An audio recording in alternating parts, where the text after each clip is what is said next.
Hello students, कैसे हैं आप? I hope you all are fine. Last class में हमने स्टार्ट किया था हमारा chapter capital budgeting. Capital budgeting क्या है? What is the process of capital budgeting? How it is important for the organisation? ये हमने हमारे लास्ट वीडियो में देख लिया था। आई होप आपको समझ आ गया होगा। अब मूव करते हैं हमारे नेक्स्ट टॉपिक की तरफ, that is type of project. देखिए, जब मैंने आपको कैपिटल बजटिंग का मीनिंग बताया था तो मैंने आपको बताया था कि capital budgeting is the technique which evaluate the various projects. हमारे पास जो प्रपोज्ड प्रोजेक्ट होते हैं जिनको हम ऑर्गेनाइजेशन में अप्लाई कर सकते हैं, वो प्रपोजल्स हम इवैल्यूएट करते हैं और फिर हम उसमें से एक सिलेक्ट करते हैं। तो ऐसे कौन कौन से प्रोजेक्ट हो सकते हैं ये हम आज देखेंगे। First is profit oriented project. अगर हम प्रोजेक्ट्स की बात करें तो हम पूरे प्रोजेक्ट्स को ब्रॉडली दो पार्ट्स में डिवाइड कर सकते हैं। First is profit oriented, second is service oriented.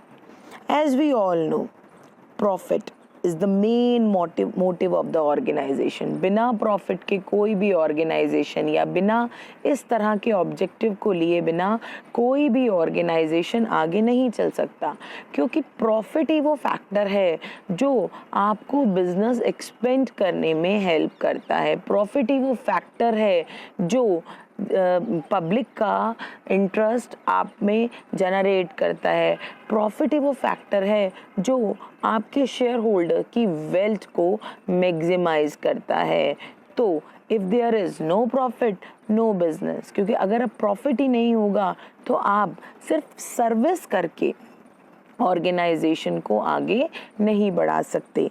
तो हमारे ऑर्गेनाइजेशन में कुछ प्रॉफिट ओरिएंटेड प्रोजेक्ट्स हैं, उनको भी आगे हमने सब डिवाइड किया है। First is new project. New project का मतलब है कि ऐसा प्रोजेक्ट जो कभी कंपनी ने जिस पर काम नहीं किया, पब्लिक की डिमांड पर, हमारे कस्टमर्स की डिमांड पर हम कोई नया प्रोजेक्ट मार्केट में ला रहे हैं, वो प्रोजेक्ट जो है वो है न्यू प्रोजेक्ट। ऐसा हो सकता है कि ऐसा प्रोडक्ट हमारे कॉम्पिटिटर्स बना रहे हों या ऐसा प्रोडक्ट मार्केट में चल रहा हो, बट हमारे लिए, हमारे ऑर्गेनाइजेशन के लिए वो प्रोडक्ट नया है। ऐसे प्रोडक्ट को बनाने के लिए हम क्यों सोचेंगे? क्योंकि हो सकता है ऐसा प्रोडक्ट ऑलरेडी मार्केट में हो, बट उसकी डिमांड उसकी सप्लाई से ज़्यादा हो। तो वो डिमांड पूरी करने के लिए हम कोई न्यू प्रोजेक्ट जिस पर अभी तक हमने काम नहीं किया वो हम लगा सकते हैं। That is the new project. Next one is expansion project. Expansion means आपके प्रेजेंट कैपेसिटी को इंक्रीज करना। आपकी प्रेजेंट इंस्टॉल्ड प्लान कैपेसिटी जो अभी आप काम कर रहे हैं, सपोज दैट अगर आपका प्लांट है उसका वीकली प्रोडक्शन जो है वो मैक्सिमम स्टैंडर्ड प्रोडक्शन जो है वो 5000 यूनिट है, बट डिमांड जो है वो नहीं थी, तो अभी तक आप 2000 यूनिट पर वीक बना रहे हैं। और अगर अब डिमांड इंक्रीज होती है तो आप आपके प्रेजेंट प्रोडक्शन को बढ़ा सकते हैं, क्योंकि आपका प्लांट जो है वो इतना कैपेबल है कि वो एक्सपेंशन कर सकता है। Next one is replacement project. Replacement project का मतलब है कि अगर आप आपकी किसी ओल्ड मशीन को रिप्लेस कर रहे हैं आपकी न्यू मशीन से। ये हो सकता है या तो मशीन पुरानी हो गई हो, या वो आउटडेटेड हो गई हो, या वो ऑब्सोलीट हो गई हो, या वो ब्रेक डाउन हो गई हो, या वो पुअर क्वालिटी के प्रोडक्ट हमें बना कर दे रही है जिसका डिमांड मार्केट में नहीं है। तो हम क्या करेंगे, हम उस पुरानी मशीन को रिप्लेस करेंगे हमारी नई मशीन से, जिससे मार्केट में हमारे प्रोडक्ट की डिमांड बनी रहे। Next one is modernisation project. देखिए, टेक्नोलॉजिकल चेंज हम रेगुलर देखते हैं, हम रोजाना टेक्नोलॉजी में चेंज देखते हैं। देखिए, पहले 2G आया, 3G, 4G, 5G, 6G, अब 6G की भी बातें होने लगी हैं। तो ये है टेक्नोलॉजिकल चेंज। तो जो भी इस टेक्नोलॉजिकल इनोवेशन में जो भी ऑर्गेनाइजेशन पीछे रह गया, वो इस थ्रॉटकट कंपटीशन में आगे नहीं बढ़ पाएगा। तो हमें भी एग्जिस्टिंग टेक्नोलॉजी के साथ में जो भी मार्केट में चल रहा है उसके साथ में अपने आप में चेंज करना होगा। अगर आप पुराने ढर्रे पर चलते रहे, अगर आप पुरानी टेक्नोलॉजी के साथ चलते रहे, तो आप जो है वो मार्केट की इस दौड़ से बाहर निकाल दिए जाओगे। तो अगर कोई मशीन पुरानी हो गई है तो, या उसकी टेक्निक पुरानी हो गई है, तो उसके चलते अगर हमारा मार्केट में डिमांड कम हो रही है, तो हमें मॉडर्न टेक्नोलॉजी की मशीन या मॉडर्नाइजेशन जो है वो करना होगा, और पुरानी मशीन के को हटाकर नई मशीन लानी होगी, या नया प्रोजेक्ट जो है वो चूज़ करना होगा। Next one is diversification project. Diversification project का मतलब है कि अगर प्रोड्यूसर एक प्रोडक्ट बना रहा है और अब वो अपने प्रोडक्ट को डाइवर्सिफाई करना चाह रहा है। देखिए, आज का मार्केट जो है वो बड़ा ही कॉम्पिटिटिव मार्केट है। अगर हम मार्केट में एक सोप का एग्जांपल लेते हैं, अगर हम सोप भी लेने जाते हैं तो हमारे पास में Lux, Lifebuoy, Cinthol, Medimix, इतने सारे ऑप्शंस अवेलेबल हैं। तो एक कस्टमर एक ही टाइप का प्रोडक्ट लेगा, तो कैसे उसे अट्रैक्ट करें। आपने देखा, जब पियर सोप बहुत लंबे टाइम से एक ब्राउन कलर की पैकिंग में आता था, ब्राउन कलर वाला पियर सोप आता था, बट क्योंकि लक्स के इतने सारे जो है वो वेरिएंट्स हैं, तो उसके चलते लोग जो हैं वो पियर्स ब्राउन यूज़ कर कर के बोर हो गए। तो कंपनी ने क्या किया, नाउ मार्केट में अगर आप देखेंगे तो स्काई ब्लू कलर का, ग्रीन कलर का, बहुत सारे तरह के पियर्स जो है वो मार्केट में आ रहे हैं। This is the product diversification. आप एक प्रोडक्ट को में चेंज कर रहे हैं और उसको डाइवर्सिफाई कर रहे हैं। अगर हम च्यवनप्राश की बात करें तो च्यवनप्राश सिर्फ एक ब्राउन कलर का जो आंवला फ्लेवर था वो आता था, बट बच्चों को अट्रैक्ट करने के लिए now it is available in mango flavour, in pineapple flavour, in lychee flavour. तो ये क्या है, this is the product diversification. तो अगर आपको मार्केट में टिके रहना है तो आपको इस तरह का डाइवर्सिफिकेशन करना होगा। ये हमने बात की हमारे प्रॉफिट ओरिएंटेड प्रोजेक्ट्स की। जो प्रोजेक्ट हमें प्रॉफिट बढ़ाने के लिए लगाने होंगे या ऑप्ट करने होंगे या चूज करने होंगे, these are the profit oriented projects. Now we will move on service oriented project. देखिए, एक ऑर्गेनाइजेशन जो है वो सोसाइटी में रहकर काम करता है। सोसाइटी ही वो मार्केट है जो उसका प्रोडक्ट खरीदती है। सोसाइटी ही वो प्लेस है जहाँ से उसको ह्यूमन रिसोर्स और अदर फैक्टर ऑफ प्रोडक्शन मिलते हैं। तो उसकी कई तरह से जिम्मेदारी बनती है सोसाइटी के टूवर्ड्स। तो हमें सिर्फ और सिर्फ प्रॉफिट मोटिव पर ध्यान नहीं देना है। प्रॉफिट मोटिव इम्पॉर्टेंट है, पर साथ ही साथ हमें सोशल मोटिव्स पे भी ध्यान देना है, हमें सोसाइटी की तरफ भी काम करना है। देखिए कंपनीज एक्ट 2013 में भी कॉरपोरेट सोशल रिस्पॉन्सिबिलिटी, एक कंपनी की सोशल रिस्पॉन्सिबिलिटी को जो है वो इंक्लूड किया गया है कि आप सिर्फ और सिर्फ अपना प्रॉफिट जो है वो आपके शेयर होल्डर्स को डिस्ट्रीब्यूट नहीं करेंगे, आपको आपके प्रॉफिट का एक फिक्स परसेंटेज दैट इज़ 2% आपको जो है वो खर्च करना होगा सोसाइटी के ग्रोथ के अंदर। तो हमारे ऑर्गेनाइजेशन के लिए कुछ सोशल प्रोजेक्ट्स भी हो सकते हैं, एजुकेशन प्रोजेक्ट्स। देखिए एजुकेशन प्रोजेक्ट का मतलब है कि आप इन्वेस्टमेंट कर रहे हैं एजुकेशन में। ये एजुकेशन आपके एम्प्लॉयज़ की हो सकती है, सोसाइटी की हो सकती है, गरीब बच्चों की हो सकती है। आपने अगर निहार शांति आंवला की ऐड देखी है जिसमें विद्या बालन कहती है कि इस तेल का एक हिस्सा जाता है बच्चों की एजुकेशन की तरफ, तो this is the education project. Welfare project, welfare project का मतलब है कि आप इन्वेस्टमेंट कर रहे हो इस तरह के प्रोजेक्ट्स में जो आपके एम्प्लॉयज़ के वेलफेयर के लिए हो सकता है, जनरल पब्लिक के वेलफेयर के लिए हो सकता है। जैसे एम्प्लॉयज़ के लिए creche facility, canteen facility, housing facility, hospital facility, इस तरह की फैसिलिटी पे अगर आप कुछ खर्च कर रहे हो, this is the welfare project. Research and development project, research जो है वो आज किसी भी ऑर्गेनाइजेशन के लिए एक इम्पॉर्टेंट वर्क हो गया है।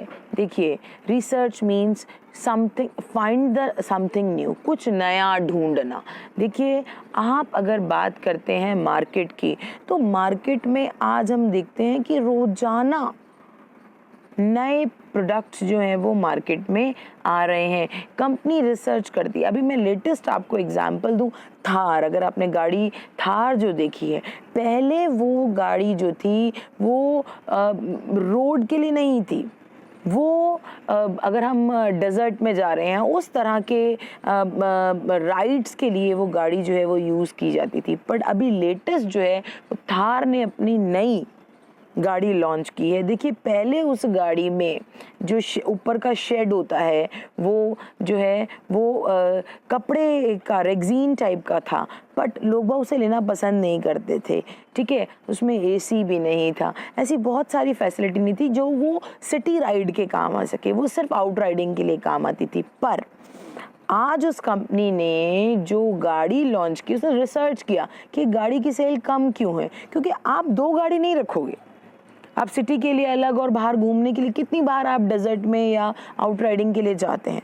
तो कंपनी ने अपनी उस पुरानी गाड़ी में ऐसे फीचर्स इंक्लूड किए जो उसको जो है वो सिटी में चलने में भी हेल्प किया। और आपको बता दें कि अभी वो गाड़ी मार्केट में नहीं आई है और उसकी बुकिंग जो है वो 1 महीने में लगभग 5 से 6 हज़ार गाड़ियाँ जो हैं वो हो चुकी हैं, जबकि वो गाड़ी 9-10 लाख रुपए की गाड़ी है। तो कहने का मतलब क्या है कि आप कुछ नया इनोवेशन करेंगे उससे पहले आपको कई तरह के रिसर्च, आप कंपनी ने पूछा होगा डैम श्योर कि आप क्यों नहीं खरीद रहे हैं थार। इसलिए नहीं खरीद रहे हैं क्योंकि आपको 2 गाड़ी रखनी पड़ेगी, वो सिटी के लिए जो है वो सूटेबल नहीं थी। तो कंपनी ने अपनी ये एक ही गाड़ी जो है वो उसमें आपके 2 पर्पस सॉल्व करने के लिए उसमें कुछ फीचर्स जो है वो इंक्लूड कर दिए। These are the research and development project. तो ऐसे रिसर्च एंड डेवलपमेंट प्रोजेक्ट जो है वो आपको चलाने होंगे। ये थे हमारे टाइप्स ऑफ प्रोजेक्ट। अब हम बात करते हैं types of capital budgeting decision. If you are doing capital budgeting, what type of decisions you have to take? The first one is accept reject decision. Accept reject decisions का मतलब है ऐसे decision जो इंडिपेंडेंट प्रोजेक्ट्स के लिए लिए जाएंगे।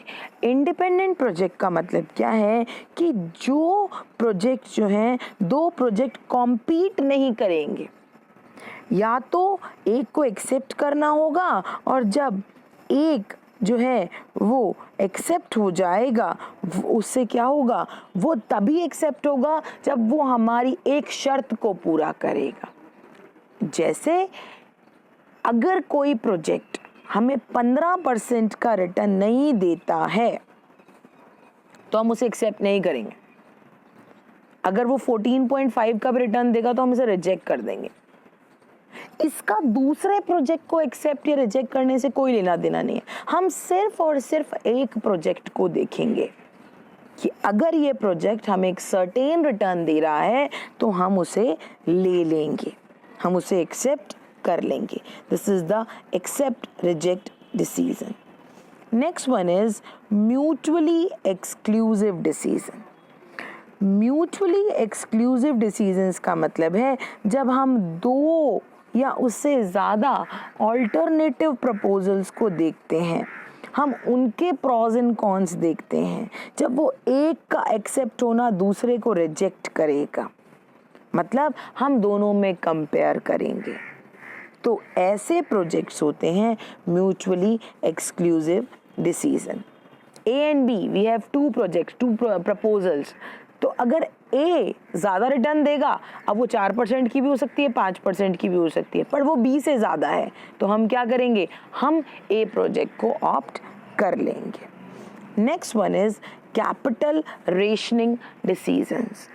Capital rationing means distribution of funds और डिस्ट्रीब्यूशन ऑफ कैपिटल। आपके पास बहुत सारे प्रपोजल हैं, आप सबको एक्सेप्ट भी करना चाह रहे हैं, but due to lack of fund, due to scarcity of fund, आप सारे प्रोजेक्ट्स एक साथ नहीं ले सकते, तो आप क्या करेंगे, आप अपनी कैपिटल को अलोकेट करेंगे, रेशनिंग करेंगे। तो that is the capital rationing, because we have limited resources and we have many options, so we have to allocate our resources in these many options on the basis of priority. तो ये है capital rationing decisions. Now we are going to start our technical part, जिसमें हम practical part है, जब हम हमारी technique सीखेंगे, तो उससे पहले आपको कुछ इम्पॉर्टेंट टर्मिनोलॉजी देखनी होगी। कौन सी इम्पॉर्टेंट टर्मिनोलॉजी है जो हमें हमारी सभी टेक्निक्स में काम में आएगी। फर्स्ट इज इनिशियल इन्वेस्टमेंट और कैश आउटफ्लो। देखिए, जब भी आप किसी प्रोजेक्ट को लगाएंगे तो आपको कुछ इन्वेस्टमेंट करना होगा, that is your initial investment, या आउटफ्लो, बिजनेस से कैश बाहर जाएगा, that is the cash outflow. देखिए, जब इन्वेस्टमेंट की बात करते हैं, इनिशियल इन्वेस्टमेंट की बात करते हैं, तो सबसे पहले इसके अंदर आती है परचेज कॉस्ट और acquiring cost of the project. कितने में वो प्रोजेक्ट हमने लिया है, कितने में वो मशीनरी हमने ली है, कितने में वो लैंड हमने ली है, ठीक है। अब पर इसके अंदर कुछ और इंक्लूड भी हम करेंगे। फर्स्ट इज इंश्योरेंस, स्टार्टिंग में जो हमने इंश्योरेंस करवाया, या लोड करवा कर हम उसको लाए, या हमने उस मशीन पर कुछ फ्रेट पे किया, या हमने उसको अनलोड कराया, या हमने इंजीनियर को बुलाकर उसका कुछ इंस्टॉलेशन कॉस्ट चुकाया, ये सारी की सारी चीज़ें जो हैं वो हमारे इंस्टॉलेशन कॉस्ट में आती है। अगर हमने लैंड खरीदा है या बिल्डिंग खरीदी है तो उसका रजिस्ट्रेशन का कुछ चार्जेस लगा होगा। These all included in initial investment और कैश आउटफ्लो। अब next point is net annual cash inflow. देखिए, जब आप किसी प्रोजेक्ट को अप्लाई कर देंगे, आप इंस्टॉल कर देंगे, तो एवरी ईयर आप एक्सपेक्ट करोगे कि कुछ कैश जनरेट हो, कुछ इनकम जनरेट हो, तो ये होती है हमारी नेट एनुअल कैश इनफ्लो। मतलब ये वो इनकम है जो हमने कमाई है, उस प्रोजेक्ट को लगाकर हमने अर्न की है। Next, terminal cash inflow. देखिए, जब आप किसी प्रोडक्ट को, किसी असेट को जब आप यूज़ करते हैं, तो टाइमली यूज़ करने के साथ साथ उसकी वैल्यू जो है वो कम होती जाती है, उस पर डेप्रिसिएशन चार्ज होता चला जाता है। मशीनरी पर होता है, लैंड पे तो कभी भी डेप्रिसिएशन चार्ज नहीं होता, हाँ बिल्डिंग पर भी होता है। तो जब आप ऐसी पोजीशन में आ जाओगे कि अब वो फर्दर यूज़ करने के लिए नहीं है, तो आपको उस मशीनरी को बेचना होगा, उस प्लांट के हिस्से को बेचना होगा। तो उससे जो कैश जनरेट होगा that is the terminal cash inflow. साथ ही साथ आप हम उसे कह दें, हम उसे जो है वो स्क्रैप के फॉर्म में बेच देते हैं या सैल्वेज हम उसे मान लेते हैं, तो जो भी पैसा हमें मिलता है that is the terminal cash inflow. ये हमारा टर्मिनल कैश इनफ्लो में हम सैल्वेज वैल्यू को भी इंक्लूड करते हैं। साथ ही साथ जब आप किसी प्रोजेक्ट को हटा देते हो या मशीन को बेच देते हो तो कुछ वर्किंग कैपिटल जो है वो रिलीज़ होती है। आपने उस पर कुछ वर्किंग कैपिटल लगा रखी होती है और वो रिलीज़ होती है क्योंकि अब वो प्रोजेक्ट बंद हो गया, अब वो आगे नहीं चल रहा है, तो उसको हम बोलते हैं वर्किंग कैपिटल रिलीज्ड, और वो भी हमारी टर्मिनल कैश में या टर्मिनल कैश इनफ्लो में इंक्लूड होगी। आज के लिए बस इतना ही। नेक्स्ट क्लास में या नेक्स्ट वीडियो में हम देखेंगे टेक्निक्स ऑफ कैपिटल बजटिंग।